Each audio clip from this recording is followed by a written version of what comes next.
Kia ora, good evening. 3 premises in Invercargill have been caught selling K2 to under 18-year-olds in a police operation. A controlled purchase operation was held last week by Public Health South and Invercargill Police. 3 out of 6 outlets sold the synthetic cannabis product, K2, to a 16-year-old without asking for evidence of their age. One of the premises was a dairy and the other 2 were retail stores. K2 is an over 18 product, and police decided to run the operation after receiving several complaints from members of the public about the negative impacts of K2. Government today announced it will introduce a starting wage for 16 to 19-year-olds, a minimum of $10.80 an hour. The new pay rate will be set at 80% of the adult minimum wage, which is currently $13.50 an hour. Government says the starting out wage will last for the first 6 months of a job, but won't be compulsory. However, 40,000 teens will be eligible. The changes will begin in April, and government estimates it'll create up to 2,000 youth jobs in the first 2 years. The Council of Trade Unions says that reducing wages for young people is no solution to high youth unemployment. Economic activity in New Zealand slowed in the September quarter, according to the latest NZIER report. The quarterly survey of business opinion released today says business remained gloomy in the September quarter, down 5% compared with the previous quarter. The report says it is expected annual GDP growth will slow from a solid 2.6% in the June quarter to 1.5% in the second half of this year.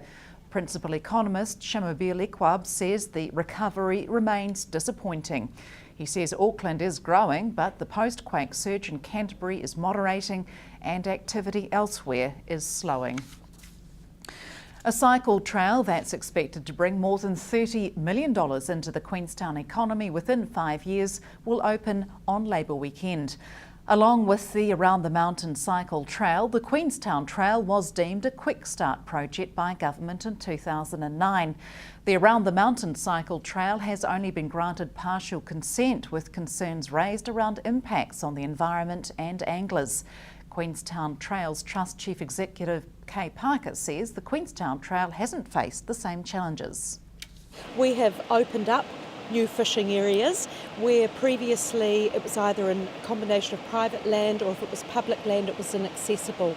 We've carefully blasted or bulldozed and knocked our way through those parts. So in fact, as just behind me here is some more fishing spots that have opened up. If you look at this bridge, it's a suspension bridge, very much like, well, it is based on dock bridges in our wilderness. So I think we've been very careful. And where exactly has the money come from for this, and how much has it cost? It's cost $5.4 million. The government gave us a grant of $2 million, and we've raised the balance of $3.4 million from both community grants and this amazing Queenstown community. That is a lot of money to spend on a trail. What benefits do you believe that it will bring to the region, and why was it worth spending all that money? Well, first of all, for the community, we've now linked all our important sites like Gippsland, Arrowtown, Jacks Point and Queenstown. It's a commute as well. It's also the only non-motorised option for kids going to the primary schools and high schools in the district. So for us it's fabulous. It's a great cycle play weekend thing, but also for visitors, we expect within 5 years of the trail opening that will attract between 25 and 35,000 visitors using the trail, which should translate into over $30 million of extra revenue, and this town is predicated on tourism, so that's really important. What have been some of the other challenges that you've faced along the way? I think there's been challenges for some of the landowners, especially the landowners where they've got working farms, and we perhaps were a bit naive when we first went into this process and didn't realise the impact that it would have on them. So we've really worked together. It's not always been easy, but in Queenstown we kind of pride ourselves on keeping on talking and reaching agreements wherever we can, and I just really take my hat off to and thank those landowners for their patience and all of our perseverance. And we've now got 24 public and private landowner easements so that this trail is in beautiful places like this. Invercargill children helped to revive a traditional Māori sport in the south today. Around 20 children were taught how to play ki o rahi at the Mirahuku Marae this afternoon. The traditional sport is a cross between rugby and netball and is based on Māori legend. Sport Southland Kaha Eri ki o rahi Chantel Dixon says the sport was taught as part of a holiday program at the marae. She says it's increasing in popularity and ki o rahi inter-school competition will be held in Invercargill in December. After the break, tourism in Queenstown has been flat for a number of years, but how is the industry currently faring?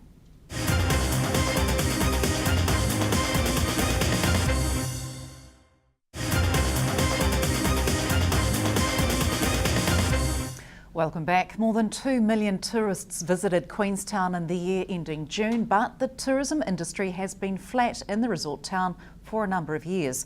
However, tourism providers say business is slowly improving. Christelle Price explains. Queenstown relies heavily on tourism, but due to tough economic times and the Christchurch earthquakes, the industry has been flat for a number of years. However, Motel Association of New Zealand Queenstown President Alistair Luke says the number of people coming through is improving. It's been difficult at times, and you can't force people to come into your accommodation when you'd like to. But certainly the big thing about Queenstown is there are just so many other activities here, and you would have seen in our office that there's 200 brochures of things for people to do tomorrow. And so that's over and above the skiing or whatever else activity they've come here to do. According to Statistics New Zealand, guest nights were up 1.3% in the 2011-12 financial year, compared with the previous year. As an accommodation provider, Mr. Luke says he's noticed a rise in domestic tourists. Last year, in the winter, we were 97%, our business was 97% Australian. This year that's down a bit, just because of the changes in the Australian economy. And what's happened is that's been made up by a increase in domestic travellers. End-Zone Skydive General Manager Robin Williams says compared to this time last year, business is up about 1%. She says the company had a good winter. I think that was partially, we had a nice dump of snow at the start of the season, but then it didn't continue. But due to snowmaking machines, I think our reputation for skiing has been maintained, but it's meant that those people that have come across have maybe looked at doing other things as well and not wanted to go skiing every day. Paraflight's Queenstown owner, Chris Bradley, says the mild weather in winter helped the number of customers coming through. I think we've been considerably up for our winter.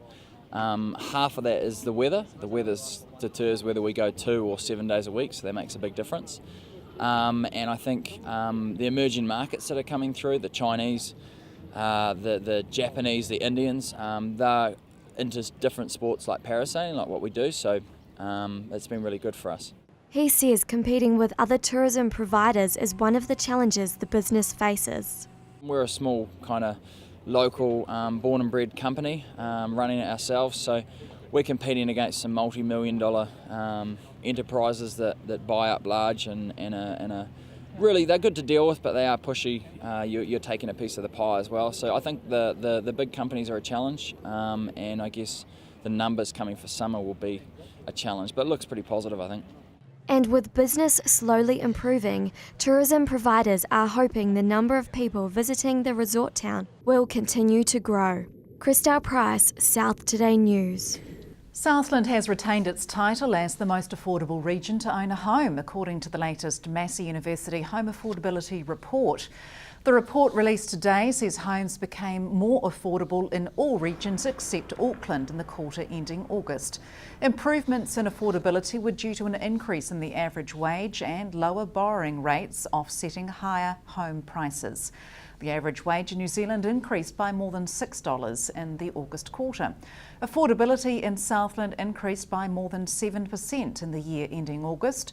Nationally, housing affordability improved by almost 5%. Every 20 seconds, someone in New Zealand is injured, according to the Injury Prevention Network of New Zealand. Plunkett Southland car seat rental scheme manager Catherine Impelman attended the Safety 2012 World Conference on Injury Prevention and Safety Promotion in Wellington last week.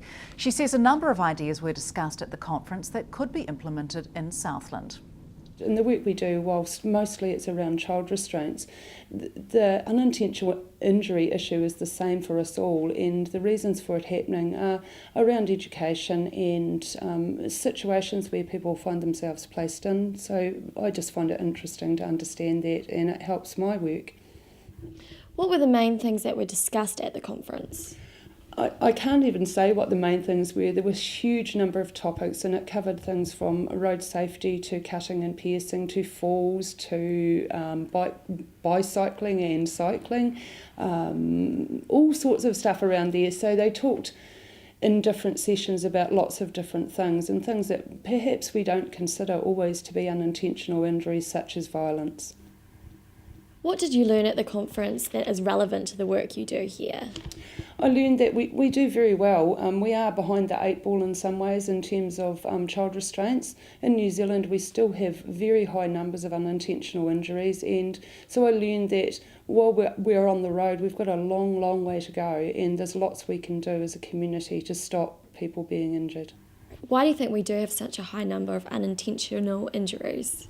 I have really no idea. Sometimes it's just about us being risk takers, and we know, for example, that 15 to 24-year-old males are more likely to be involved in accidents or injuries like that. There's all sorts of reasons for it, and I can't say that I know why. No idea. Is there anything that you learnt at the conference that you're looking to implement here at Plunkett? One thing I can think of, because there's so much going around in my head still, was around our cycle helmet project, the Send and Safe project, and studies done in another country, I think it was China or Malaysia, where they looked at handing out cycle helmets and information and things like that.